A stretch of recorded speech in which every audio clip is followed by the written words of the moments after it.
Welcome to learn easy. आज का हमारा टॉपिक है geography, physical geography, the universe and the origin of earth. ठीक है, तो हम बेसिकली इसमें यूनिवर्स में क्या क्या पढ़ने जा रहे हैं। यूनिवर्स में हम पढ़ेंगे इसका मीनिंग, ठीक है, स्टडी ऑफ यूनिवर्स यानी इसकी थ्योरीज, ओरिजिन ऑफ यूनिवर्स, किस तरह यूनिवर्स ओरिजिन हुआ यूनिवर्स का और अर्थ का कैसे ओरिजिन हुआ वो, और heavenly bodies, galaxy, stars, planet, satellites etcetera, sun वगैरह जो है सब चीज़ हम इसमें पढ़ेंगे। ठीक है, आते हैं हम मीनिंग पे। मीनिंग क्या है यूनिवर्स का? हिंदी में अगर हम देखें यूनिवर्स का मीनिंग तो वो क्या दिखाता है? ब्रह्मांड।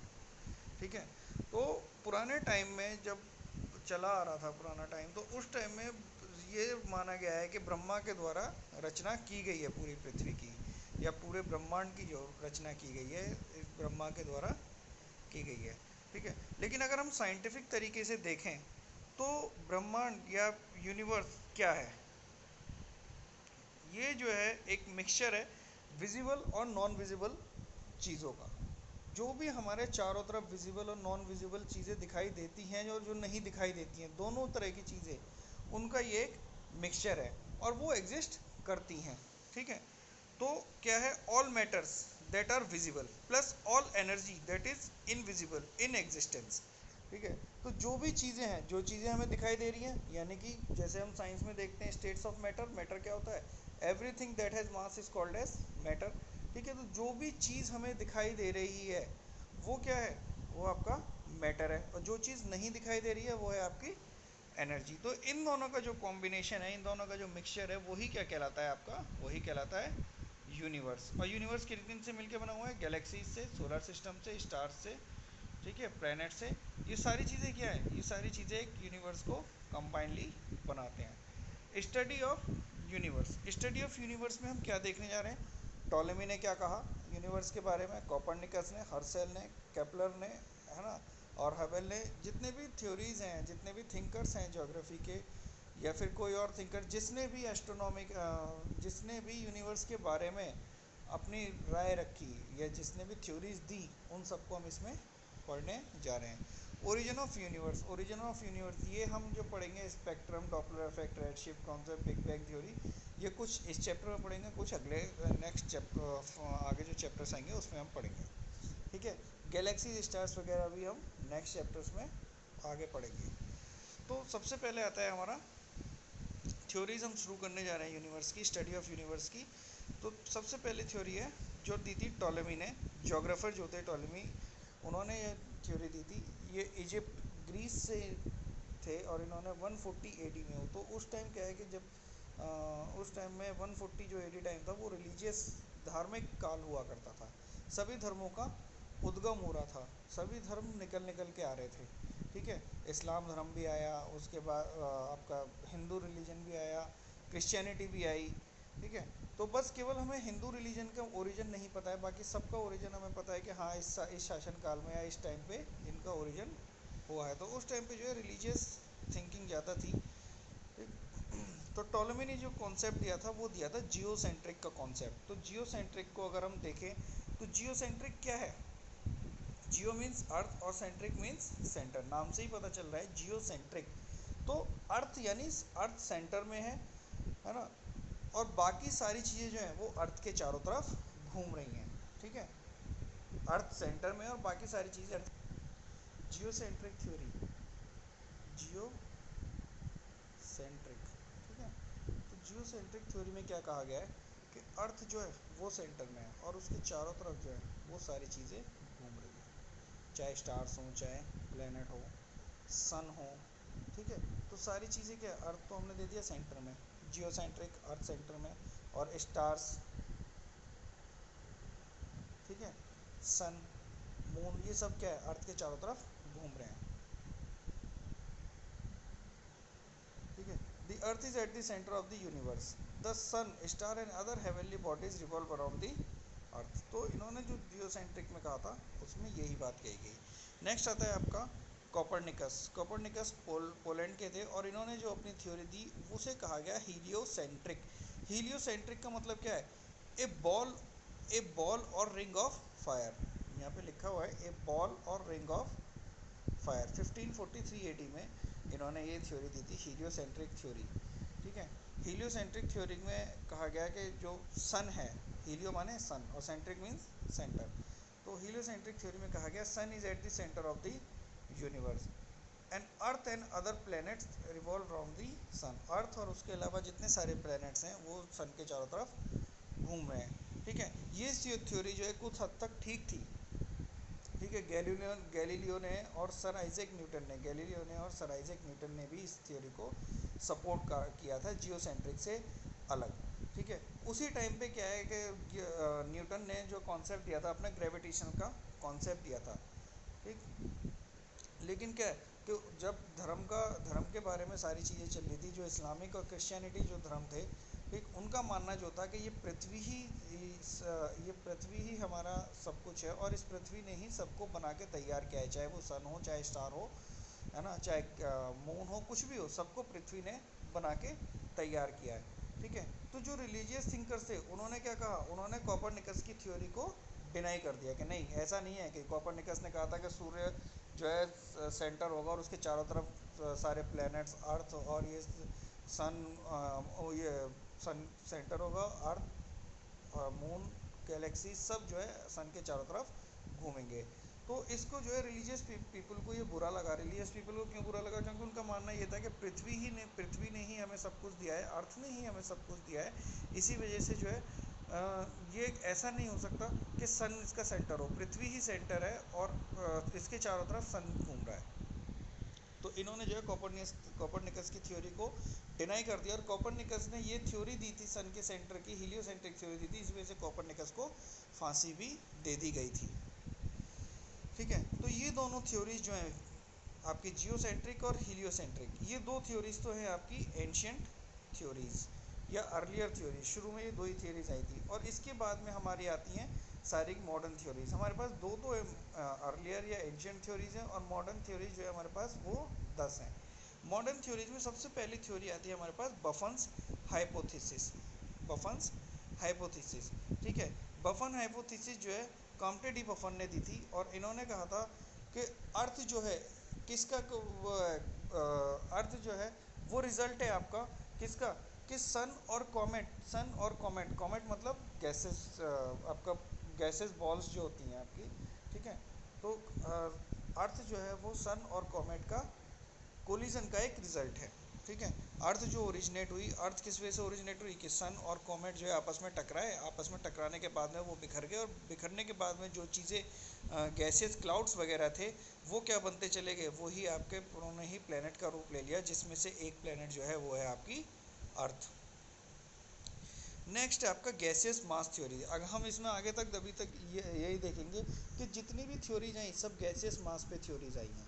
ठीक है, गैसियस पार्टिकल से ही, गैसेस मैटर से ही जो बने हैं अर्थ को हम आगे ओरिजिनेट होता हुआ दिखाया गया है। नेक्स्ट है आपकी गैसियस मास थ्योरी। तो इसको गैसियस मास थ्योरी को किसने प्रपोज किया था? गैसियस मास थ्योरी को प्रपोज किया था इमैनुअल कांट ने। ठीक है, नेक्स्ट है आपकी गैसियस मास थ्योरी, तो ये दी थी इमैनुअल कांट ने।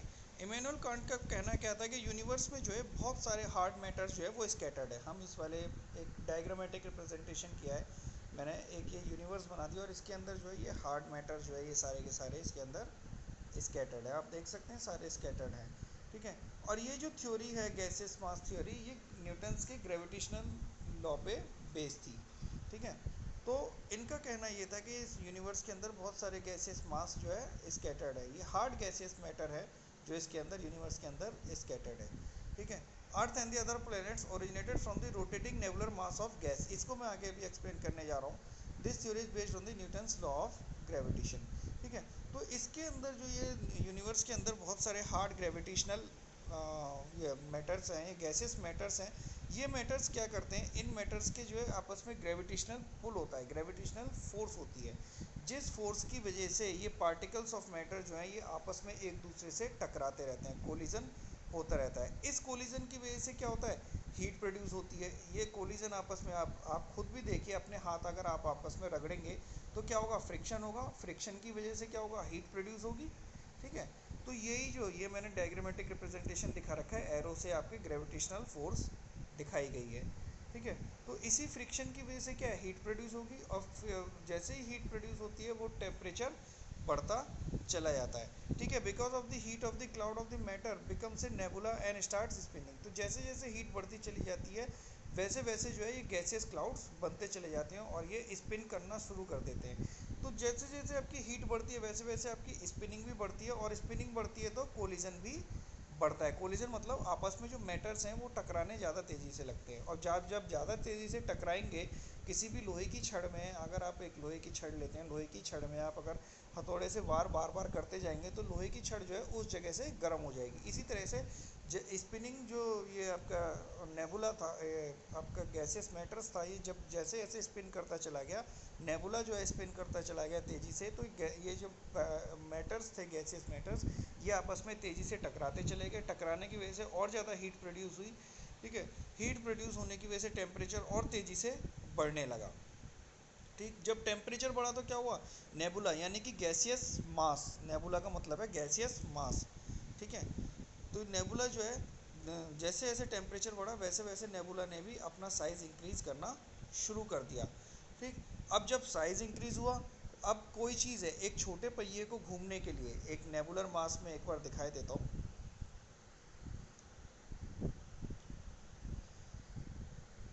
ये एक छोटा पहिया है, छोटा नेबुला है ये। ठीक है, गैसियस मास है ये। ठीक, इसको घूमने के लिए कम जगह चाहिए। वहीं जब ये हीट होता चला जाएगा तो ये ज़्यादा बड़ा हो जाएगा, फिर और ज़्यादा बड़ा हो जाएगा, तो इसी तरह क्या है, ये स्पिन होता हुआ चला गया। ठीक है,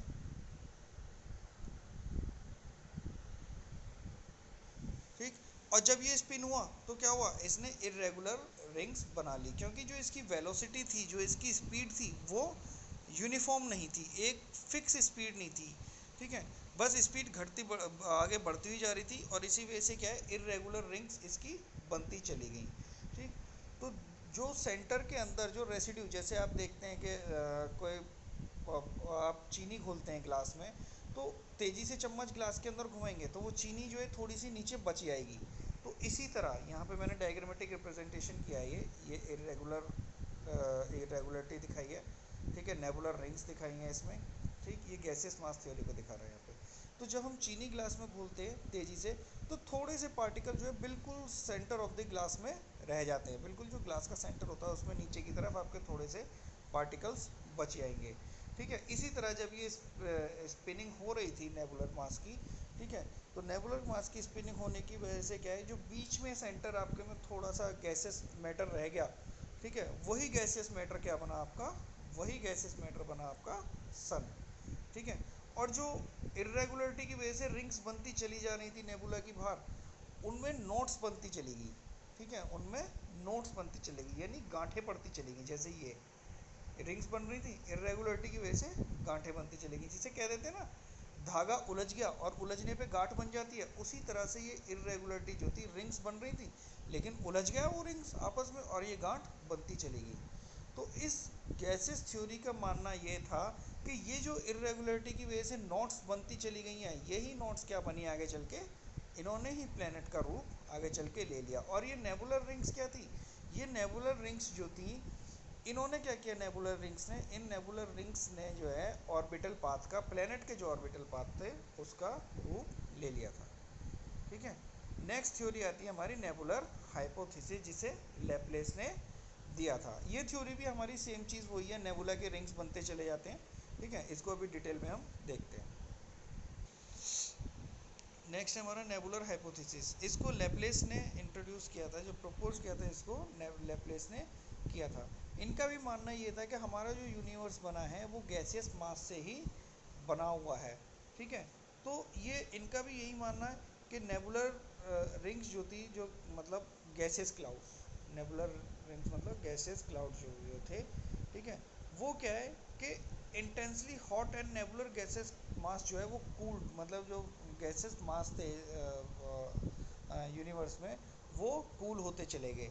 स्पेस में जो गैसेस मास थे वो ठंडे होते चले गए। ठीक है, उसके ठंडे होने के साथ उनका रोटेशन तो चल ही रहा था, तो उनका रोटेशन और सेंट्रीफ्यूगल फोर्स जो है जैसे जैसे बढ़ी, कैसे बढ़ी वो, क्योंकि उसकी जो वॉल्यूम है मास की वो कम होती चली गई। जैसे जैसे वॉल्यूम की मास कम हुई वैसे वैसे रोटेशन और सेंट्रीफ्यूगल फोर्स बढ़ती चली गई।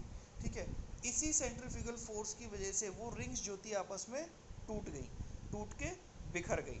ठीक है, और जब वो टूट के बिखरी रिंग्स, उन्हीं रिंग्स ने अलग गैसेस एंड डस्ट का जो प्लेनेट था, डस्ट का जो पार्टिकल्स थे, गैसेस और डस्ट के जो पार्टिकल्स थे, वो अलग अलग जाके हेवनली बॉडीज़ बनाई, और उन्हीं हेवनली बॉडीज़ ने आगे चल के प्लानिटरी बॉडीज़ का रूप ले लिया, यानी कि वो प्लैनेट्स बन गए। नेक्स्ट है आपका प्लैनेटेसिमल हाइपोथेसिस। ये किसने दिया था? चैम्बरलेन ने और एफ आर मोल्टेन ने। इनका मानना ये था कि सन के पास से जो भी स्टार निकला, ठीक है, जो भी स्टार निकला उसने सन में से थोड़े से ग्रेविटेशनल फोर्स की वजह से सन में से थोड़ा थोड़ा थोड़ा करके पार्टिकल्स अपनी तरफ खींचने शुरू कर दिए, और बाद में वही पार्टिकल जो है ठंडे होकर क्या बन गए? प्लैनेटरी बॉडीज़ बन गए वो। ठीक है, ये इसको डायग्रामेटिक में दिखाता हूँ यहाँ पे एक बार।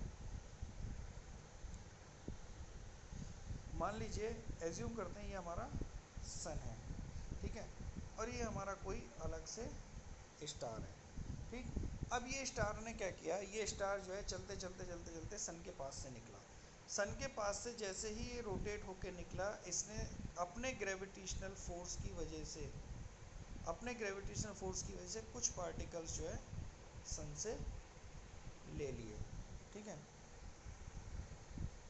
कुछ पार्टिकल जो हैं वो सन से इसने ले लिए स्टार ने। अब ये जो सन से इसने पार्टिकल ले लिए, सन से पार्टिकल लेने के बाद में ये बाहर जाके कंडेंस हो जाता है। ठीक है, और कंडेंस होने के बाद में क्या बनते हैं? यही स्टार के जो पार्टिकल्स हैं, यही स्टार के पार्टिकल्स बाद में प्लेनेट का रूप ले लेते हैं।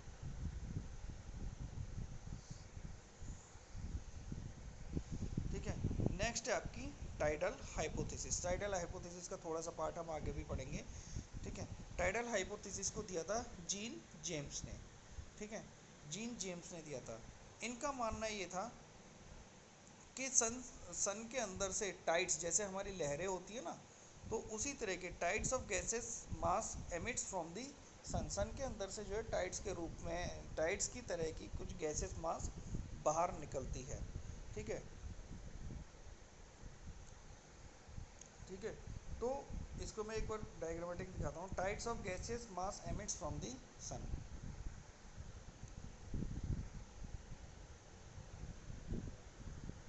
Consider this as sun. Tidal hypothesis में मानना ये था कि हमारे पास दो स्टार होते हैं, एक आपका जो प्रिमिटिव स्टार है, ये आपका प्रिमिटिव स्टार, और ये आपका, या फिर हम इसको कंपेनियन स्टार भी कह सकते हैं, और इसको यहाँ पे हम कह सकते हैं इसको अप्रोचिंग स्टार। ठीक है, इसको कह सकते हैं हम अप्रोचिंग स्टार।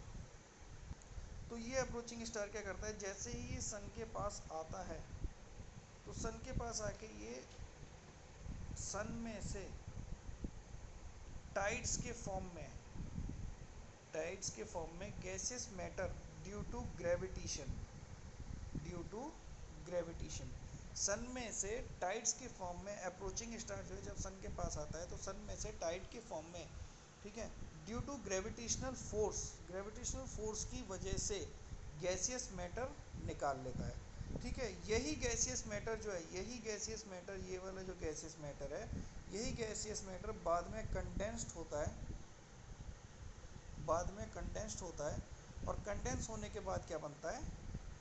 प्लैनेट्स। कंडेंस होने के बाद ही ये प्लैनेट्स बन जाते हैं।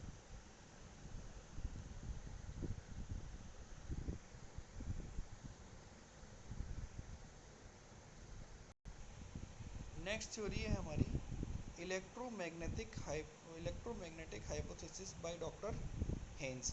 डॉक्टर हेन्स का मानना ये था कि सन के चारों तरफ जो है एक इलेक्ट्रोमैग्नेटिक फील्ड होता है।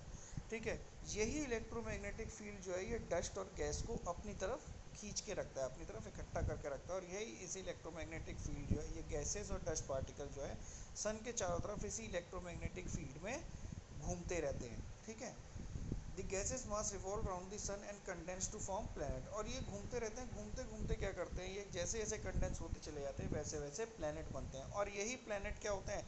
फिर ये अपना ग्रेविटेशनल फोर्स बना लेते हैं, अपना ग्रेविटी इलेक्ट्रोमैग्नेटिक फील्ड बना लेते हैं। इसी इलेक्ट्रोमैग्नेटिक फील्ड की वजह से क्या होता है, ये इनके चारों तरफ जो है छोटे छोटे छोटे छोटे पार्टिकल्स और घूमने लगते हैं, और गैसेस पार्टिकल्स घूमने लगते हैं। ठीक, और जैसे जैसे ही ग्रेविटी गैसेस पार्टिकल घूमते हैं, वही गैसेस पार्टिकल क्या बनाते हैं, इनके सैटेलाइट बनाते हैं। देखिए ये हो गया आपका सन, इसका अपना अलग इलेक्ट्रोमैग्नेटिक फील्ड है। ठीक है, ये जो है इलेक्ट्रोमैग्नेटिक फील्ड जो है, इसने क्या है, इसी इलेक्ट्रोमैग्नेटिक फील्ड में आपके गैसेस पार्टिकल इकट्ठे हो गए। यहाँ गैसेस पार्टिकल ये इकट्ठे होते चले जाते हैं। यही गैसेस पार्टिकल जो होते हैं वो क्या बनाते हैं, वही आपके प्लैनेट्स बाद में बनते चले जाते हैं। ठीक है, कंडेंस हो जाते हैं और वो प्लैनेट बन जाते हैं। अब ये प्लैनेट तो बन गए, प्लैनेट बनने के बाद में क्या है, अब ये गैसेस पार्टिकल, ये जो प्लैनेट्स हैं, ये प्लैनेट्स भी अपने चारों तरफ इलेक्ट्रोमैग्नेटिक फील्ड डेवलप कर लेते हैं। ठीक है, अब ये जो इलेक्ट्रोमैग्नेटिक फील्ड डेवलप हुआ, इसी इलेक्ट्रोमैग्नेटिक फील्ड की वजह से, इसी इलेक्ट्रोमैग्नेटिक फील्ड की वजह से यहाँ पे गैसेस पार्टिकल इकट्ठे होते चले जाते हैं। ठीक है, ये जो गैसेस पार्टिकल इकट्ठे हुए, यही गैसेस पार्टिकल जो बनते हैं बाद में, यही गैसेस पार्टिकल बनते हैं बाद में सैटेलाइट। ठीक है, ये सैटेलाइट बनते हैं, ये प्लेनेट और ये सन।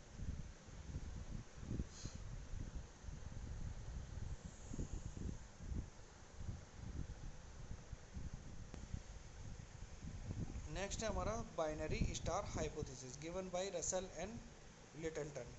ही tried to remove the shortcomings, मतलब जो आपके टाइडल हाइपोथेसिस में जो कमियां रह गई थी उसको इन्होंने दूर करने की कोशिश की थी। ठीक है, तो टाइडल हाइपोथेसिस ने क्या है, साइज और अरेंजमेंट ऑफ द प्लेनेट के बारे में बता दिया था, लेकिन उन्होंने किसके बारे में नहीं बताया, एंगुलर मूवमेंट, प्लैनेट्स का जो एंगुलर मूवमेंट है उसके बारे में नहीं बताया था, और प्लैनेट की जो सन से दूरी है उसके बारे में इन्होंने नहीं बताया था।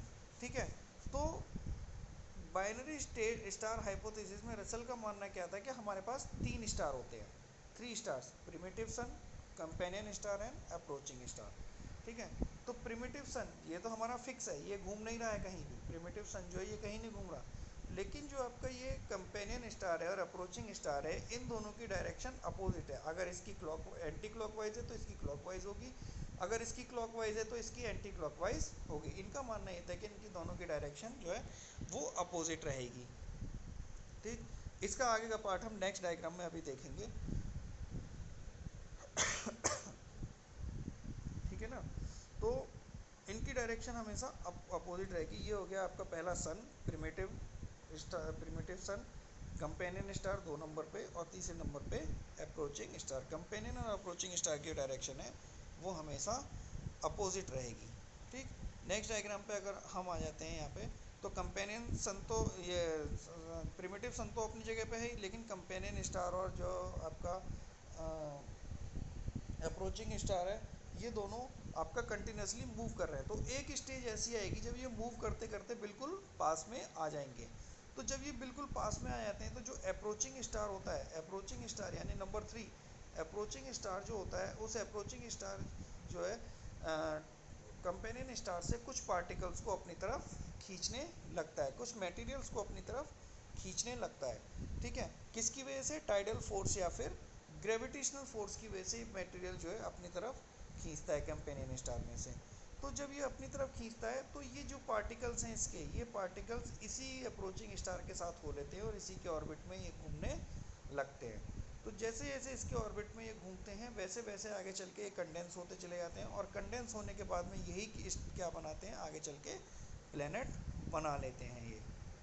ठीक है, यही कंडेंसिंग स्टार जो है, यही कंडेंस होकर आगे जाके आपका प्लैनेट बना लेते हैं। चलिए आगे चलो।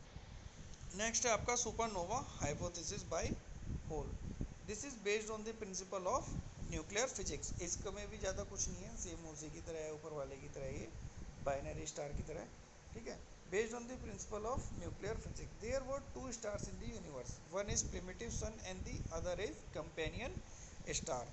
ठीक है, कंपेनियन स्टार क्योंकि बड़ा होता है, इसमें सन से बड़ा होता है कंपेनियन स्टार, तो इसके अंदर जो है हीट ज़्यादा प्रोड्यूस हो रही होती है, हाइड्रोजन न्यूक्लियाई ज़्यादा होते हैं, और हाइड्रोजन न्यूक्लियाई होने की वजह से इसके अंदर हीट प्रोड्यूस ज़्यादा होती है, ठीक है।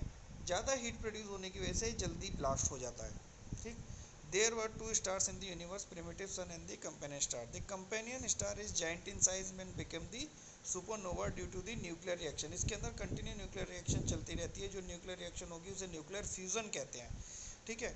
फ्यूज होते रहते हैं, आपस में मिलते रहते हैं। Nuclear fusion continues goes on in both the star, दोनों स्टार्स में जो है न्यूक्लियर फ्यूजन चलती रहती है, लेकिन छोटे प्रिमिटिव सन की कंपैरिजन में इसके अंदर तेजी से न्यूक्लियर फ्यूजन होता रहता है। Rate of fusion is high in companion star than in the primitive sun. The companion star explodes violently, ठीक है।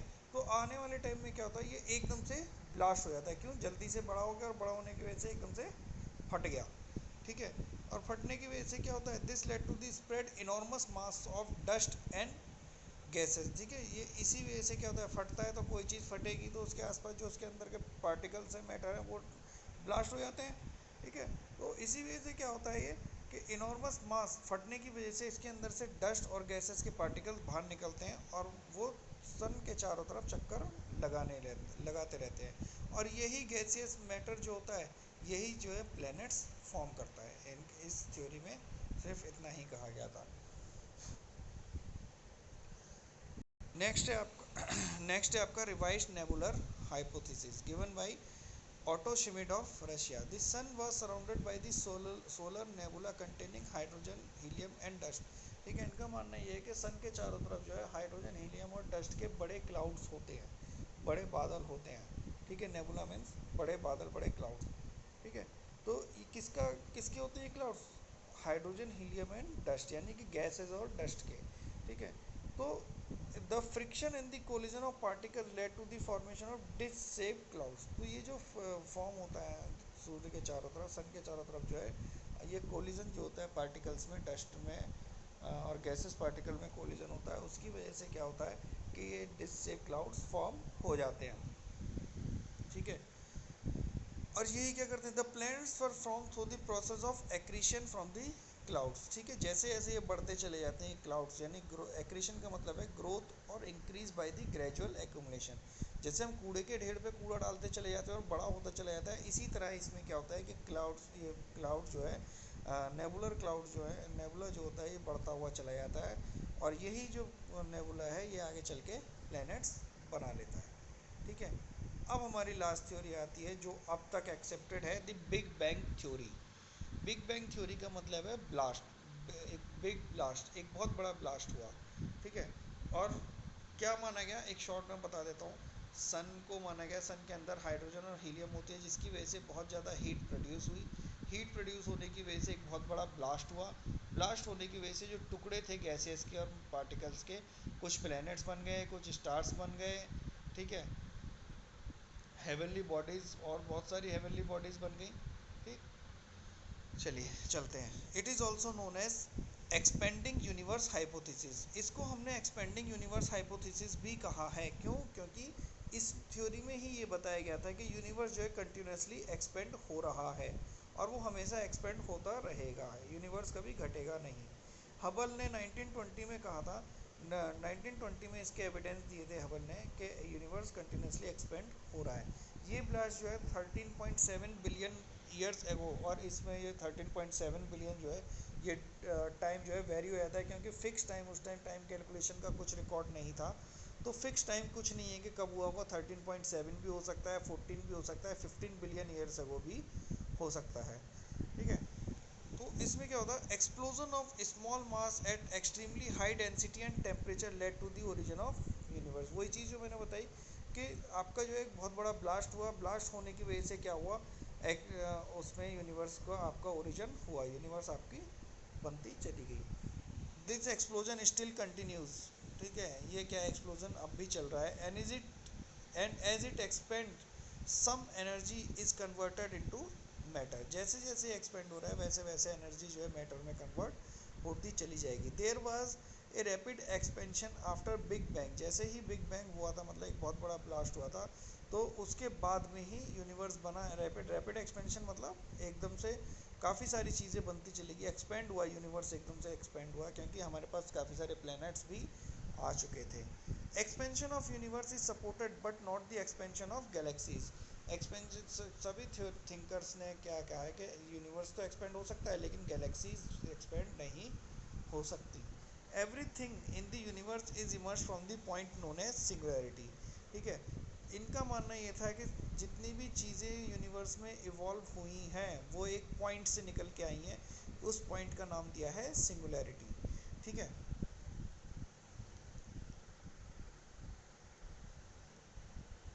मतलब एक सिंगुलैरिटी ये पॉइंट हो गया आपका, कुछ भी चीज़ निकली, यहाँ पे हाइड्रोजन और हीलियम की रिएक्शन हुई, हाइड्रोजन हीलियम की रिएक्शन की वजह से एक ब्लास्ट हुआ, यहाँ से निकल के एक प्लेनेट बन गया। फिर एक हाइड्रोजन हीलियम की रिएक्शन हुई, फिर एक ब्लास्ट हुआ, यहाँ से निकल के दूसरा प्लेनेट बन गया आपका। फिर हाइड्रोजन हीलियम की रिएक्शन इस सेंटर पे हुई, यहाँ से निकल के आपका तीसरा प्लेनेट बन गया, उसके ऑर्बिट्स आपके बनते चले गए। ठीक है, अदर हेवनली बॉडीज़ बन गई।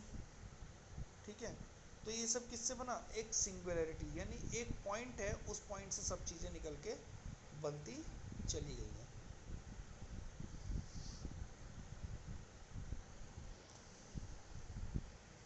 The stars might have broken up to form their planets like earth. ठीक है, और यही स्टार्स ने क्या किया कि आपके जो प्लैनेट्स हैं जैसे कि अर्थ हुआ, मरकुरी हुआ, वीनस हुआ, ये सारे प्लैनेट्स आपके इसी से बनते चले गए।